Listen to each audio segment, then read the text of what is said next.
Olá, meus irmãos, boa noite aos nossos queridos irmãos aí que estão conosco aí da Confraternização Espírita Baiana.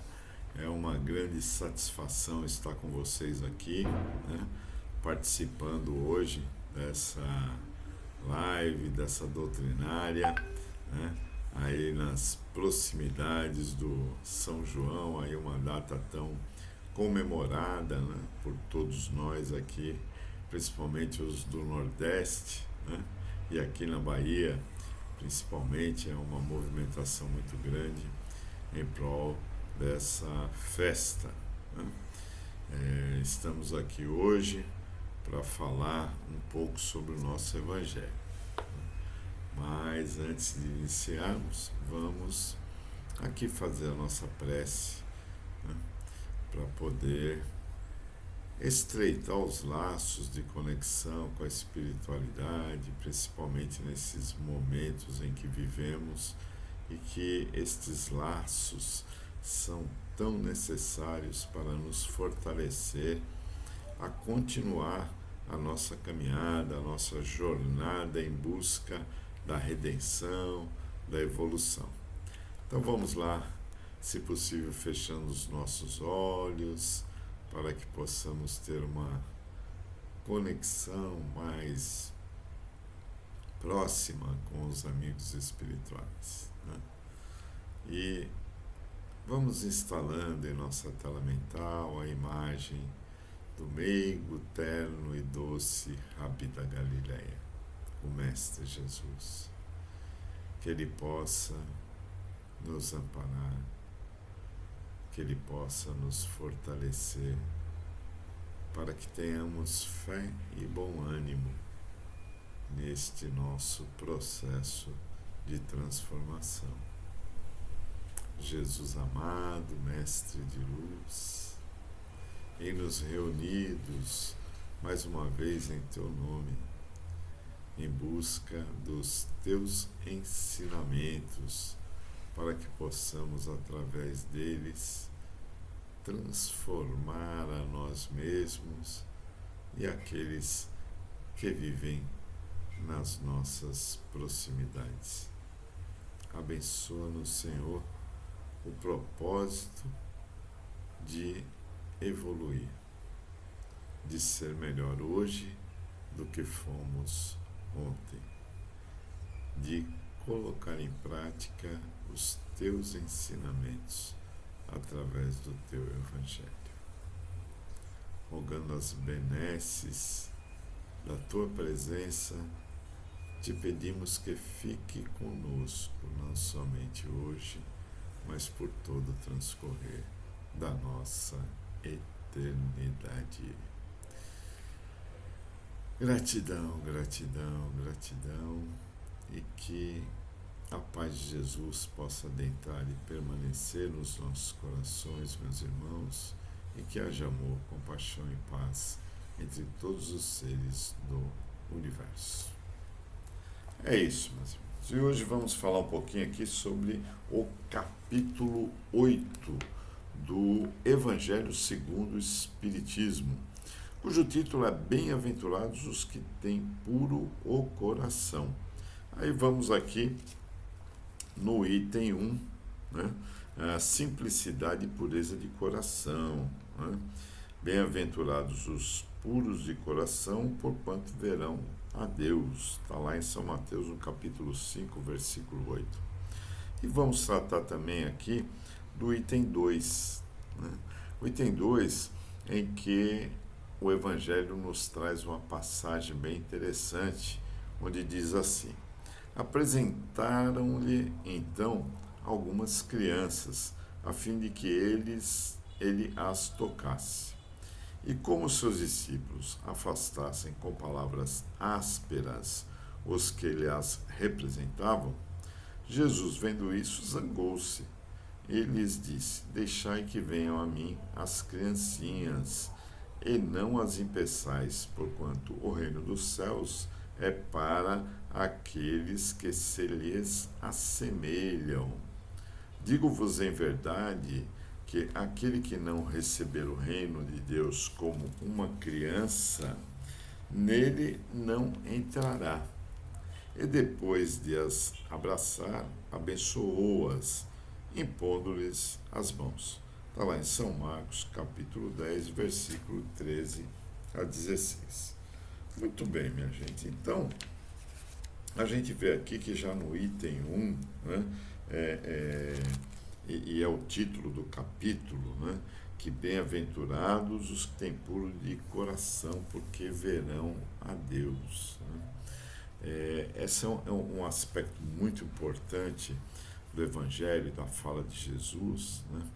Porque Deus, na realidade, habita dentro de cada um de nós. Né?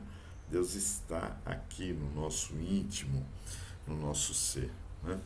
Então a gente precisa encontrar essa divindade que está nos representando através do nosso eu sagrado. Né? Nós temos o eu profano, mas temos também, e principalmente, o eu sagrado, que é a representação da divindade em nossa essência, já que fomos criados, né, pelo Criador incriado, que é Deus, nosso Pai, e que, no mínimo, utilizou o pensamento para que a nossa vida se estabelecesse.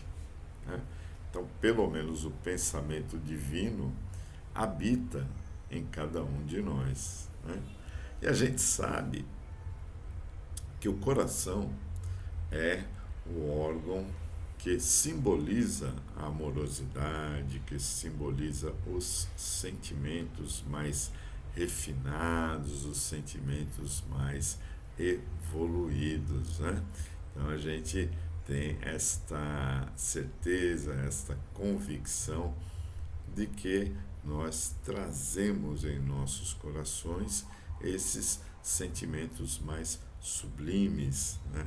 O amor, na sua essência, habita em nossos corações. Só que é necessário, né, que haja pureza em nossos corações para que a gente possa enxergar este Deus que habita dentro de nós. Olha que coisa interessante. E a pureza denota o quê? A pureza denota limpeza. A pureza denota que as coisas mais densas, mais pesadas, que os sentimentos, que as sensações inferiores já não se encontram neste ambiente do nosso coração. Né? Então a gente precisa higienizá-lo, limpá-lo, retirando dele as impurezas.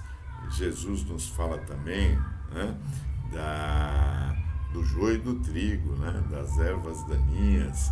Então ele diz que crescerão o joio e o trigo, mas que o joio vai ser extirpado, né, do meio do trigo. Então, mas para que isso ocorra, é preciso que os dois tenham um tempo de crescimento, tenham um tempo para poder dar continuidade no seu desenvolvimento, e depois que alcançar um determinado tamanho, aí sim vamos retirar o joio do meio do trigo e permitir que o trigo cresça, né, com liberdade, cresça e se desenvolva como tem que ser.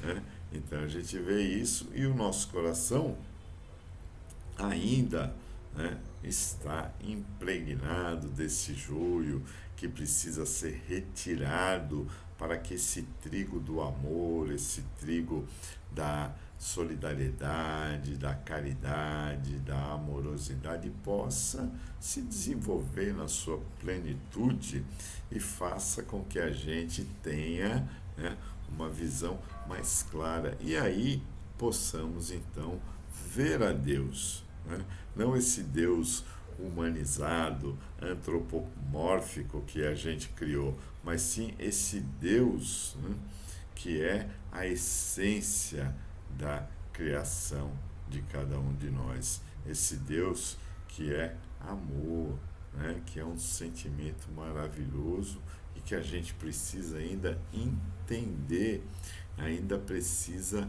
perceber-lhe a amplitude e o seu valor, né? Então a gente ainda não tem essa noção precisa de, do funcionamento desse amor, desse processo de limpeza, de depuração, de pureza do nosso coração. Por quê? Porque ainda estamos muito incipientes, no estado ainda de infância espiritual. Somos homens velhos, né? Na idade às vezes, nas jornadas, nas reencarnações que já cumprimos, mas ainda estamos na infância da evolução espiritual. Por quê? Porque ainda estamos extremamente ligados às questões da matéria. A gente ainda não consegue vislumbrar com clareza a perspectiva do espírito, a perspectiva da nossa essência divina, do que verdadeiramente somos. Ainda temos muitas dificuldades, minha gente, para podermos entendermos como seres espirituais. E este, com certeza, é um processo que dificulta a nossa jornada, dificulta o nosso caminhar, porque enquanto nos vemos um corpo, né, estamos muito mais atrelados à matéria do que ao espírito, né? O corpo é matéria, é uma energia condensada, então a gente vê essa matéria e quer satisfazer a busca, né, dos bens materiais, das coisas, dos prazeres momentâneos e não nos aprofundamos na nossa verdadeira essência. Ficamos aqui pela forma e deixamos de ir ao fundo, que é a verdadeira essência, que é a do Espírito, né? E aí, Jesus, quando é buscado pelas crianças, né, seus apóstolos, e vejam que é uma postura bem corriqueira, bem interessante, né? De a gente coibir, da gente impedir que as crianças, em determinados momentos, em determinados locais, interajam com aqueles que lá se encontram, né? E aí a gente acha que a criança não tem espaço, não deve se movimentar, não deve questionar, porque, como dizem muitos, é uma conversa de adultos, né? São adultos no corpo físico, são adultos na idade, mas no desenvolvimento espiritual nem sempre é assim que a coisa funciona, né? Então é muito comum. E os apóstolos agiram exatamente dessa forma, né, quando foram questionados pelos crianças que queriam chegar até Jesus. E Jesus tomou uma atitude bem interessante. Ele pede que se libere a passagem daquelas crianças que ali se encontram. Mas Jesus, né, que domina todo o conhecimento possível de se obter neste planeta, né? Jesus que trouxe a possibilidade de retirarmos as vendas que ainda cobrem até hoje os nossos olhos, né? Que ainda impedem de vislumbrarmos mais adiante, de enxergarmos os valores do Espírito. Jesus pede que se liberem as crianças para que elas cheguem até ele, né? E Azafagando diz que o reino dos céus será daqueles que se assemelham a elas, não necessariamente a elas, mas sim aqueles que se assemelham a elas. E aí já entra um certo, vamos dizer, conflito, né, de ideias, né, principalmente para nós espíritas, que sabemos do processo reencarnatório, sabemos do processo da evolução, sabemos que aquele ser que está ali no corpo infantil, ele já teve uma passagem ou várias passagens, né, na maioria dos casos, principalmente aqui entre nós, né, que já teve várias passagens em outros corpos. É um espírito que talvez seja até já antigo, né, que está ali vivenciando mais uma jornada e que traz no arcabouço das suas existências experiências variadas, né? Como a gente sabe que estamos num plano de provas e expiações, que é o segundo degrau do processo da evolução, a gente sabe também que hoje nos encontramos no melhor nível evolutivo possível em função de tudo o que a gente já fez, o que a gente já desenvolveu, né? Então a gente está vivendo agora o melhor momento da nossa existência.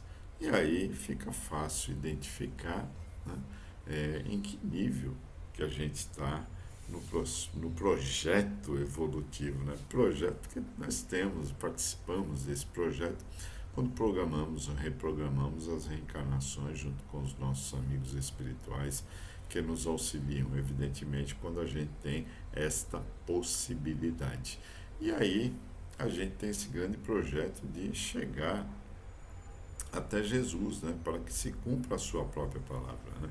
Ele disse: todos irão ao Pai, mas terão antes que passar por mim, né? E ninguém vai ao Pai se não passar por mim, né? Foi essa a colocação mais clara que ele fez.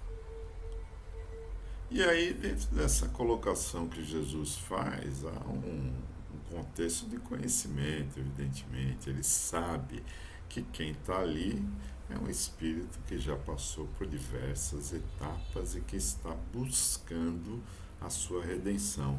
Assim como todos nós que aqui nos encontramos, né? A gente reencarnou para evoluir, a gente reencarnou para superar os nossos apegos, os nossos vícios, os nossos erros e refazer a nossa trajetória de forma mais satisfatória. Infelizmente, nem sempre a gente consegue obter êxito, obter o resultado esperado, né, dentro do contexto da nossa evolução. Então, a gente repete processos, né, somos repetentes contumazes. A gente repete atitudes, ações, e aí nem sempre a gente consegue deslanchar nesse projeto, né? Mas estamos, de qualquer forma, caminhando para esta evolução. Então, fica bem claro que o espírito que ali se encontra está temporariamente com a sua memória apagada, né?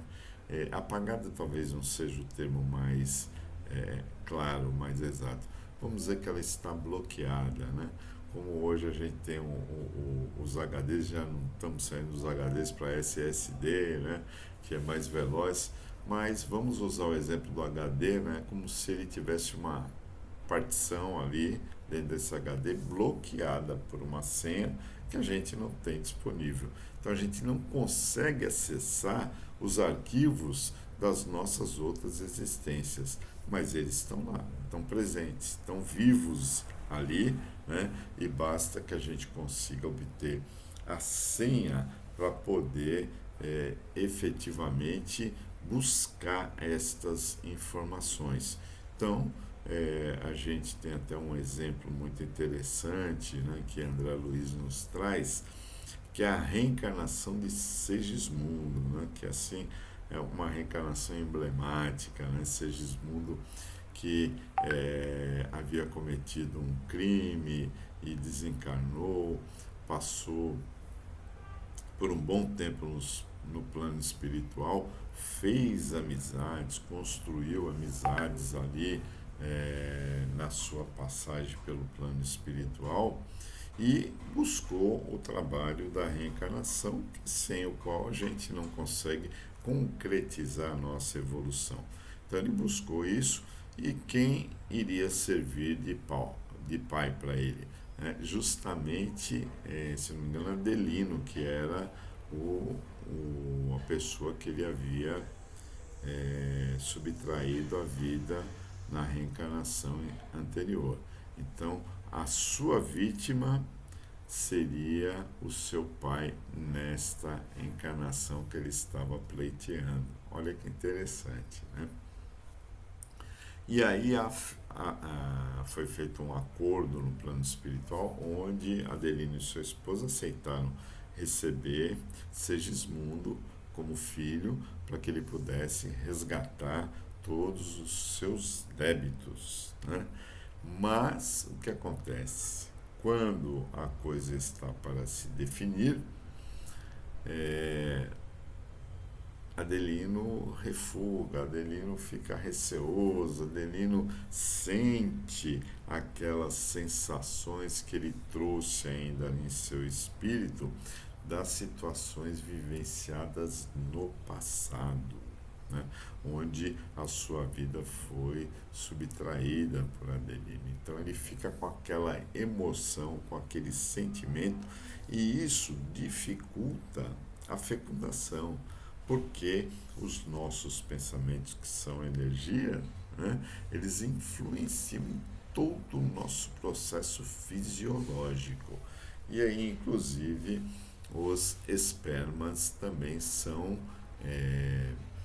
influenciados por esses sentimentos, por esses pensamentos, e o que acontecia é que não havia a fecundação do óvulo, né?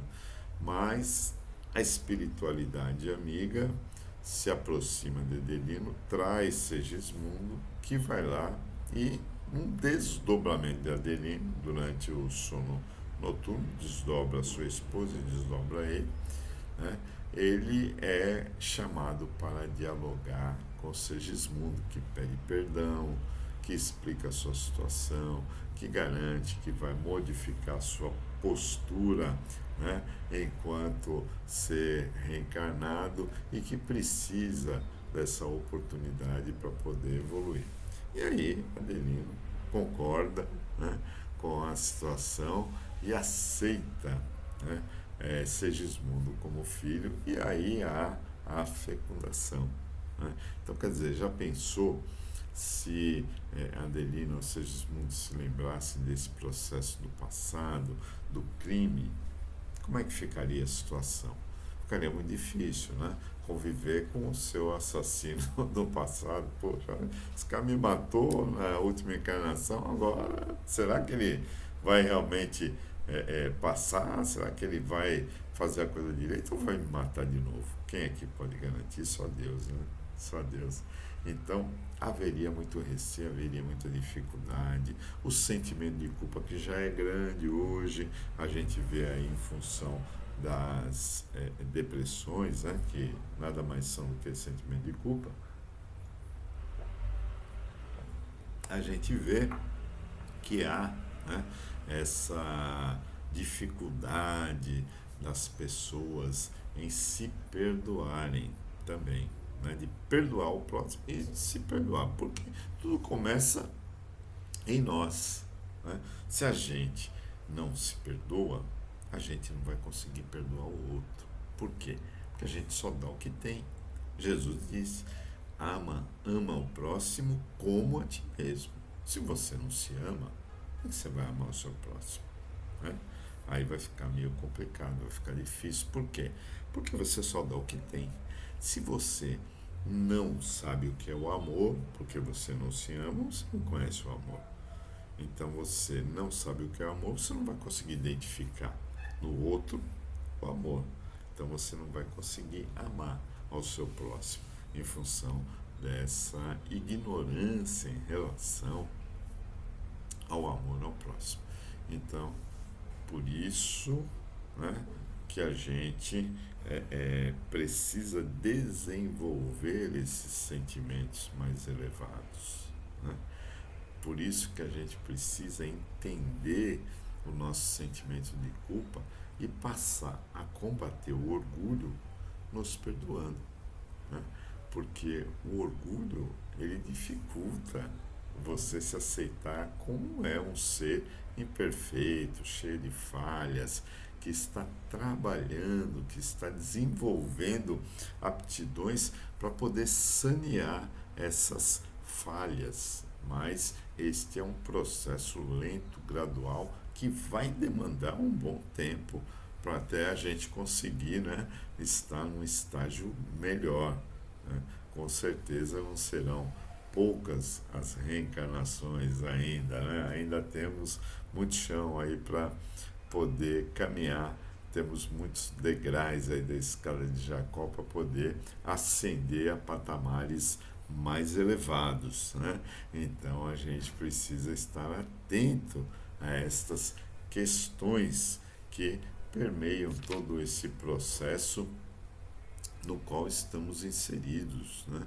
Desse aprendizado, né, do amor, desse aprendizado de amar a nós mesmos e ao nosso próximo. E amar a si próprio é diferente de ser egoísta, né? Egoísta é muito diferente. Aliás, infelizmente, nos dias atuais, a gente tem muito, mas muita gente que está com o ego assim extremamente inflado, né? Que ainda não percebeu a necessidade da divisão, a necessidade de vivenciar esse desenvolvimento da amorosidade, do perdão, da compaixão, para podermos viver melhor do que estamos vivendo nos dias atuais, né? Então a gente precisa aí se desenvolver neste aspecto. Então, minha gente, temos esse aprendizado todo aí dessas necessidades que a gente carrega, né? E olha que coisa interessante, né? Porque as crianças, elas na realidade, né, nos trazem um exemplo bem interessante. Né? Hoje em dia, tudo bem que está meio modificada a coisa, né? Colocou-se aí o nosso querido, né, smartphone como o educador do momento. Por quê? Porque muita gente não quer ter responsabilidade, não quer doar seu tempo para seus filhos, e aí entrega a eles um smartphone e pronto, e aí a educação está lá, se divirta, não me perturbe, né? Vá lá ver o que você quiser e nem toma-se conhecimento do conteúdo que está sendo colocado ali. Isso que é muito perigoso, inclusive, né? Mas assim, no meu tempo, né, que não faz tanto tempo assim, né? Mas vamos lá, né? A coisa era mais tranquila, os movimentos, as brincadeiras eram muito mais lúdicas, né? Você jogava bola, você jogava bolinha de gude, peão, enfim, é um monte de coisa, um monte de jogo, um monte de brincadeira ao ar livre, né? Porque não se tinha a insegurança que se tem nos dias atuais, não se tinha essa urbanização nas grandes cidades, né? Muito concreto, poucas árvores, eram ruas às vezes até de terra, e aquele negócio todo, tudo isso facilitava o intercâmbio com a natureza, né, das crianças. Mas uma coisa muito importante, importantíssima mesmo, é que, né, as crianças não traziam este sentimento que nós adultos carregamos, né? Você vê, uma criança brigava com a outra, daqui a pouco estavam brincando juntos, não tinha aquela mágoa, não tinha aquele sentimento de desejo de vingança, essas coisas que infelizmente assolam muitas pessoas, né? Então, o pai brigava, chegava às vezes até bater, né? E não tinha o ECAD não que eu apoie ninguém ficar batendo nas crianças, nada disso, né? Mas a gente sabia o quê? Que isso que acontecia antigamente não trazia nenhuma dificuldade, não trazia nenhuma situação traumática, tanto é que estamos todos nós aqui vivinhos da Silva, né? Desenvolvendo as nossas aptidões, buscando conhecimento, buscando a melhoria, buscando trabalhar, buscando desenvolver, e ninguém desencarnou porque levou umas palmadas, né? Porque apanhou do pai e da mãe. Divaldo Pereira Franco, nosso querido Divaldo, inclusive, retrata situações bem interessantes, né, da sua infância. Né? Ele disse que ele tinha um terapeuta na casa dele, sim, um terapeuta pessoal. E disse que esse terapeuta estava lá sempre a postos, né? Pendurado atrás da porta. E quando a coisa ficava difícil, o pai pegava o terapeuta dele e resolvia logo todas as suas questões de cunho psicológico. Evidentemente, minha gente, estamos num processo de evolução e estão chegando espíritos que têm determinadas necessidades, como por exemplo hoje campeia a depressão nos jovens, né? Então precisam ser tratados, precisam ser entendidos.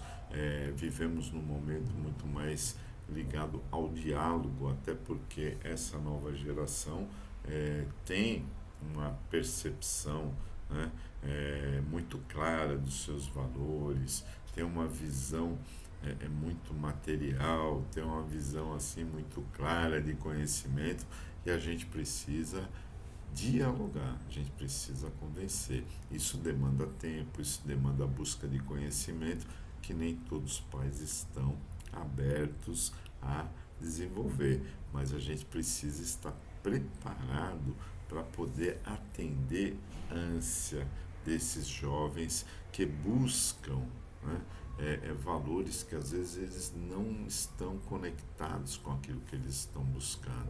Eles não sabem o que estão buscando, mas sentem essa necessidade. Então, cabe-nos, enquanto pais, né, educadores, direcionar esses jovens para um caminho que possa mostrar-lhes uma realidade muito maior e melhor do que essa que estamos vivendo no mundo material, no momento em que a violência campeia, em que a busca pelas questões materiais, as redes sociais estão aí, né, encantando a todos pela felicidade que todos que lá trafegam têm. Todos lá têm dinheiro, todos têm carrões, todos têm felicidade, todos estão viajando, né?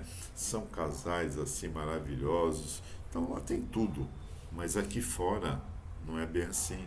Né? Aqui fora nós temos os nossos problemas, as nossas dificuldades, a gente tem questões a serem resolvidas que nem sempre a gente consegue ou conhece como chegar até elas. Então, é um aprendizado muito intenso e grande pelo qual a gente passa. Né?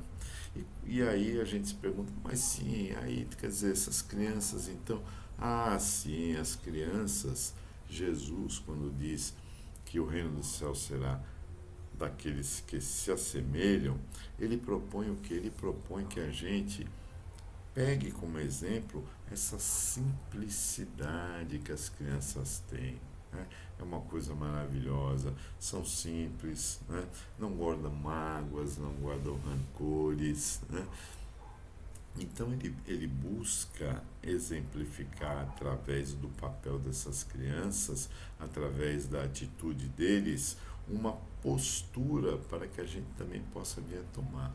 Só que na idade mais madura, né? Enquanto desenvolvidos fisicamente, porque tem muita gente desenvolvido fisicamente que ainda não desenvolveu mentalmente, ainda não desenvolveu a sua maturidade, ainda não amadureceu para os valores da vida.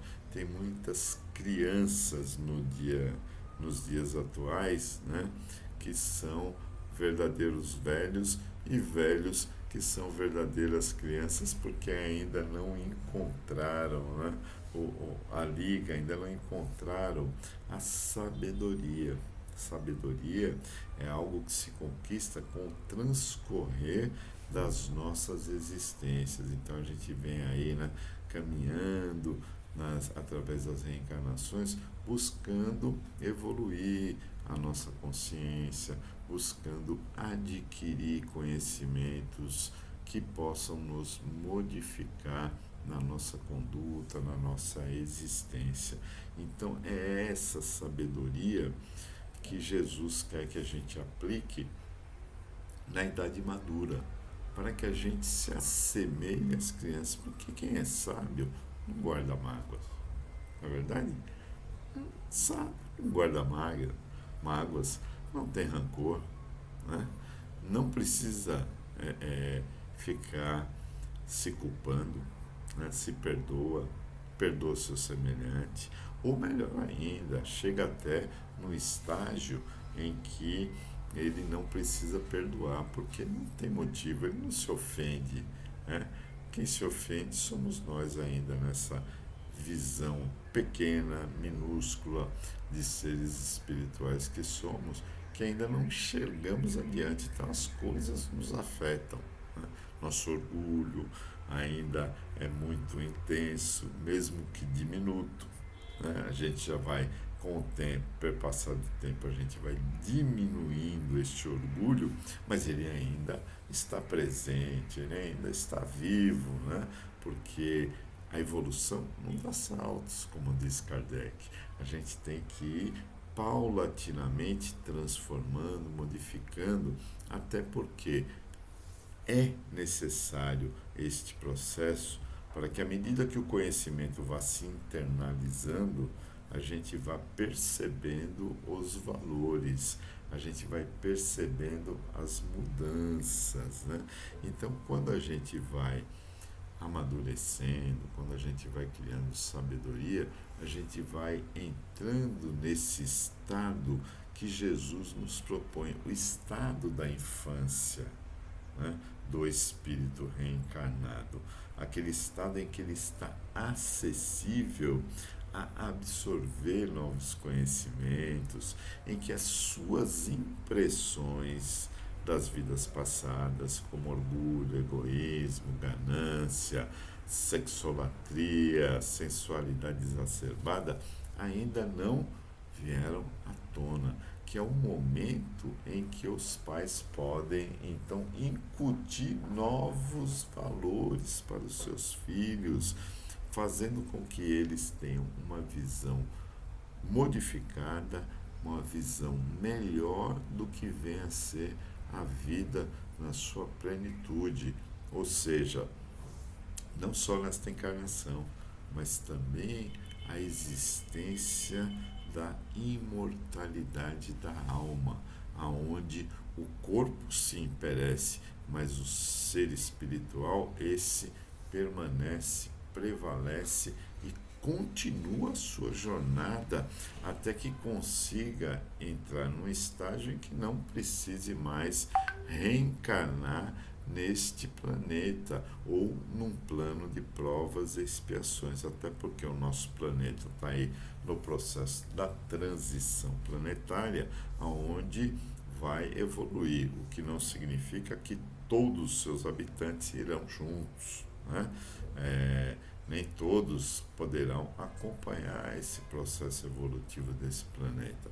Muitos terão que, como em capela, reencarnar em outro plano de provas e expiações, não numa condição madura como essa que estamos, mas sim naquele momento em que ele está começando a se desenvolver, até como uma forma de utilizarmos o conhecimento intelectual para ajudar aqueles que lá se encontram, né? Então, nem todos seguirão, só aqueles que estão identificados com as leis morais, com a lei do amor, com a prática da caridade, com a vivência de uma condição melhor e maior de fraternidade entre todos. Por quê? Porque somos uma grande família, né? A lei de amor diz isso no Evangelho, que caminhamos para a confraternização universal, onde identificaremos a todos nós como seres de uma mesma família, que na verdade é o que somos todos filhos de Deus, todos irmãos, né? Então a gente vai começar a viver dessa forma. Evidentemente, no plano de regeneração, isso será muito mais fácil, né? Por quê? Porque lá o mal não vai ter predominância. Ainda existirá, mas não irá predominar, como acontece aqui neste nosso planeta, onde o mal ainda prevalece, ainda se sobrepõe ao bem. Basta a gente ver o que está acontecendo. Então é importante que a gente perceba essa necessidade, identifique o porquê Jesus nos recomenda que a gente seja como, se assemelhe como as crianças são, para a gente poder adentrar, né? A gente ter o puro o coração. Então é muito importante que a gente tenha esta visão do porquê que ele fala das crianças e o porquê daquela condição muito destacada da falta desses sentimentos mais grosseiros, né? Desses sentimentos danosos à nossa saúde física, porque a gente sabe que mágoa, por exemplo, gera câncer, né? Todos os nossos sentimentos. Eu estava hoje mesmo assistindo um vídeo sobre a medicina do futuro, né? A medicina do futuro ela vai estar mais direcionada para tratar o que? O ser psicológico, né? Porque a gente já sabe que os nossos pensamentos são energias e essas energias nos ajudam a caminhar, a solucionar os nossos problemas, a solucionar as nossas dificuldades ou acabam gerando mais dificuldades. Uma pessoa pessimista, por exemplo, tem grande dificuldade na sua saúde física, porque ele fica constantemente bombardeando o seu organismo com pensamentos negativos, né? Ao contrário, e isso foi comprovado já pela ciência, não é conversa, né, de quem não tem uma base profunda para convencimento, assim como a oração, né, os benefícios que a oração traz, já foram feitas diversas experiências científicas comprovando a eficácia da prece, né? Assim também são os nossos pensamentos, né? Então a gente precisa cuidar de sintonizar com pensamentos melhores, com propostas transformadoras maiores de evolução, né? A gente precisa mudar o dial da nossa mente, desligar a televisão, né? É uma boa medida, é uma medida fantástica. Vamos ligar só para ser uma série boa, uns filmes bons, né? YouTube que é de graça, está cheio de bons filmes, inclusive espíritas, né? E inclusive que a gente pode utilizar para educar os nossos filhos, né? Porque precisamos levá-los para a evangelização, mas sem esquecer que a evangelização é um complemento, né, daquilo que ele está recebendo na casa dele, né? Assim como a escola também deveria ser olhada. Muita gente acha que a escola tem o dever, a obrigação de educar. Hoje, é verdade, existem muitas escolas que levam esse conceito da educação mais ampla para dentro das suas atividades. Mas a realidade é que os alunos deveriam chegar já educados dentro do lar, que é no seio familiar, que essa essência, que essa semente vai ser plantada no coração desses nossos irmãozinhos, né? Então a gente precisa utilizar bem essas ferramentas. Temos tantas ferramentas maravilhosas aí que a informatização trouxe, né? Que a tecnologia nos trouxe, onde a gente pode estar falando com pessoas de uma distância absurda e com uma clareza, com uma imagem limpa, né? Então a gente precisa utilizar esses fatores tecnológicos ao nosso favor. Aí vamos assistir um filme, vamos assistir uma palestra, né? Tantos nobres palestrantes espíritas que estão por aí e outros que não são espíritas, mas que têm um conteúdo de mensagem maravilhosa. A gente pode fazer estudo por meio da internet, a gente pode pesquisar, a gente pode baixar, por exemplo, os livros da codificação, estudá-los, lê-los, repassá-los, conhecer mais casos, não só o de Segismundo, mas tantos outros que a gente tem aí, de experiências do mundo espiritual, nos mostrando as consequências de situações equivocadas e também nos mostrando as consequências de situações que trouxeram amorosidade. Vamos ver, por exemplo, uma Irmã Dulce, o filme da Irmã Dulce, né? Que maravilha, que trouxe a história toda dela, desde quando ela implantou essas obras sociais que hoje estão aí atendendo a milhões de pessoas. Imagine o que um espírito dessa envergadura não sente, que prazer não sente em saber que ele foi o precursor, que ele conseguiu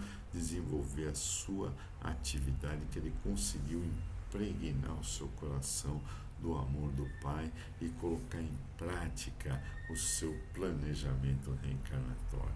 Então todos nós também devemos e podemos partir para esse processo de nos melhorarmos, utilizando todas as ferramentas disponíveis para a nossa utilização. Eu acredito, inclusive, que deveríamos ter algumas matérias como ensino básico, matérias tais como meditação, né? A questão econômica, né? Equilíbrio financeiro deveria ser uma das matérias também, enfim, diversas possibilidades. Saúde, né? A saúde deveria ser mais bem trabalhada nas escolas, alimentação, o que a gente deveria ingerir para não causar danos no nosso organismo, enfim, uma série de coisas que a gente poderia implementar como algo básico para os nossos filhos irem agregando valor, agregando consciência para a sua trajetória nesta existência, né? Então, olha quanta coisa a gente pode ir desenvolvendo e atualizando através da tecnologia, né? Basta que a gente se determine a buscar esses valores, basta que a gente vá revisitar esses nossos períodos de infância, né? Que seja não a criança ferida, mas a criança feliz, né? Porque criança ferida também é uma realidade que a maioria de nós carrega, né? Quem não tem a sua, quem não passou por alguma circunstância desde o útero materno até os dias atuais e que não foi tão bem aceita, não foi tão bem resolvida, gerando traumas que muitas vezes se perpetuam por diversos anos sem que a gente busque a solução para estes problemas que nos assolam, né? Então a gente precisa estar atento para colocar para fora essas dificuldades, conversando com um terapeuta ou alguém neste nível, um psicólogo, para que a gente possa ir aliviando essa nossa ansiedade, né? Essa nossa dificuldade que muitas vezes vem lá de trás de outras ou desta própria existência, né? Porque tudo que nos ocorre na infância acaba nos marcando, né? E se não for bem elaborado, se não for bem ressignificado, como dizem os nossos irmãos lá da programação neurolinguística, a gente pode encontrar grandes dificuldades depois na fase adulta, né? E aí não consegue desenvolver de uma forma satisfatória para entender todo este processo de vida maravilhoso que a gente tem, né? Então a gente precisa realmente estar preparado, prontos para poder começar essa nossa jornada renovadora de analisando as atitudes das crianças naquilo que é bom, naquilo que é benéfico, né? Implantando essas posturas em nós com o nosso desenvolvimento intelectual, somando tudo isso e com certeza trazendo como resultado, né, uma condição mais evoluída, uma condição de visão de vida diferenciada, né, uma busca muito maior pela espiritualidade do que pela materialidade, buscando então, né, sermos sábios para com a sabedoria atender ao chamado de Jesus e subir novos degraus na nossa escada evolutiva, né? Espero que tenha podido passar para vocês aí uma visão um pouco mais clara dessa percepção das crianças no Evangelho, das crianças sendo as donas do reino dos céus, não elas propriamente ditas, mas sim aqueles que se assemelham a elas, né? E que a gente pratique, vivencie todo esse processo de meditação, que é uma conexão com o alto, né? A respiração diafragmática para aliviar as nossas tensões e os nossos estados de sofrimento, né? Lembrando sempre que Joana diz que a dor é inevitável, mas o sofrimento é optativo, né? Então não vamos sofrer. Quando a gente estiver ameaçando sofrer, vamos respirar, vamos meditar, vamos orar, vamos ler um bom livro, vamos passear, vamos caminhar na praia, vamos abraçar uma árvore, vamos buscar posturas que nos auxiliem a sair dessa condição que é tão ruim, tão negativa para cada um de nós, né? Então vamos orar, agradecendo sempre a Jesus, o meigo, terno e doce Rabi da Galileia, pela oportunidade da conversa, do bate-papo, fazendo com que a gente possa ampliar os nossos horizontes, perceber mais valores do que esses que a gente já percebe, fazendo com que a gente possa transformar a nós mesmos nesta busca sana de luz, de paz e de amor. Que o meigo, terno e doce Jesus nos abençoe agora e para todos sempre. Um grande abraço para vocês e até uma próxima oportunidade.